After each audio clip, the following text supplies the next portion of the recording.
The communication setup in CANoe is a powerful and flexible way to model the environment of your system under test. Learn how to use it. In this video, I will present a powerful and easy way to model the application layer and different communication protocols like MQTT and DDS in CANoe by using the communication setup. Moreover, you will learn how to model the behavior of the application layer using CANoe's Python integration. To demonstrate how to use the communication setup, we will use the hospital bed configuration that we built in the previous videos. We extend our hospital bed controller by an MQTT client, which publishes the operating time of the bed and the operating time of the light to a hospital SCADA system. MQTT is a typical IoT protocol for efficient data exchange in distributed systems. CANoe can use other protocols like DDS or HTTP too. Let's stick with the MQTT for our example. We have the connectivity option of CANoe license to be able to use the MQTT protocol. To set up an MQTT client, we need to model the interface, which means specifying the configuration of the client and all messages that are exchanged, as well as their respective MQTT topics. We do so in the Communication Setup window. First, we click on Simulation and then Communication Setup to open the corresponding dialog. Now we can click on Data Sources and New Data Source to add a data source template to start from scratch. However, I prepared the configuration already, so we load the data source from the file bedscader and we go through the code together.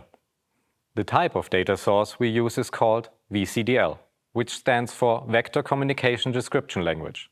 It is a domain-specific language used in CANoe to model application layer objects and their communication with each other and the environment. Inside the VCDL file, we can model custom data types, like a struct type for the operating times, which includes the bed and light operating times. After that, we can define an interface which models the MQTT clients for our use case. An interface in VCDL is comparable to a class in object-oriented programming.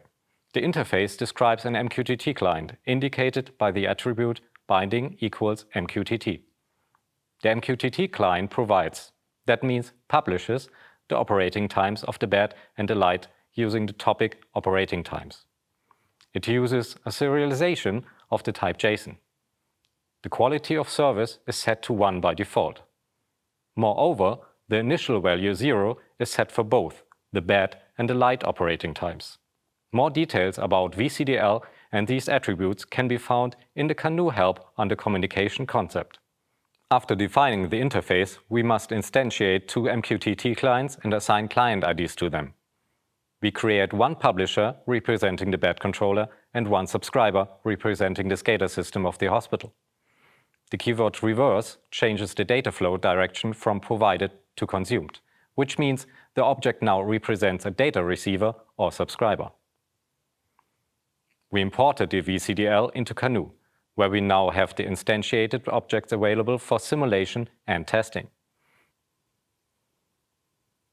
We now extend the CAPL code of the bed to send the operating times of the bed and the light once a second.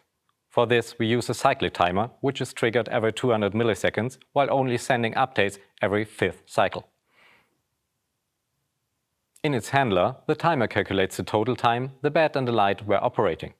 The MQTT client then sends out the calculated operating times by setting both time values for the bed object.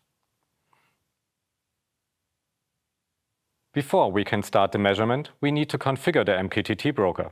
We use the CANoe-hosted MQTT broker, which we can configure under Options, Extensions, Connectivity, Services, MQTT.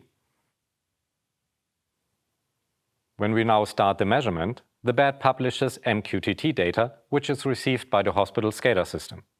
We also want to display the operating times received by the hospital SCADA system in a nicely formatted string using a panel. For this purpose, I've extended our VCDL by an interface and object for the formatted operating times. I attached the corresponding members of this object to a new panel, which was designed using the panel editor. To convert the operating times to a formatted string, we can use a Python script. For this, we go to Communication Setup, Application Models, Add Application Model, and select an existing file with the ending .py. Alternatively, we could create a new one here. We now open the application model and Visual Studio Code is opened.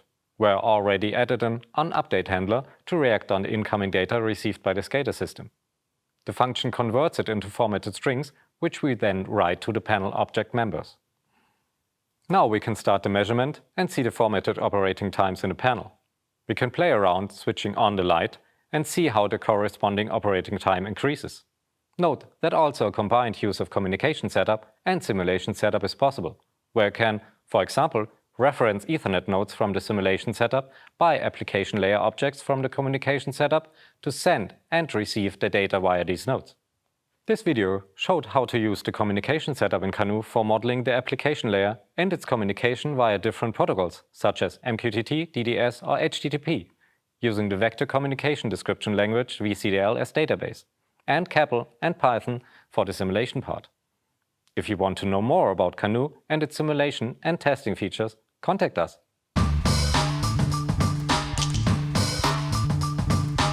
If you want to follow along this tutorial series, subscribe to our Vector Tech tutorial channel for more videos and check out the playlist from the description. You want to be confident that the communication you set up is working reliably? The next episode of our series covers automated testing, because it's better to be safe than sorry.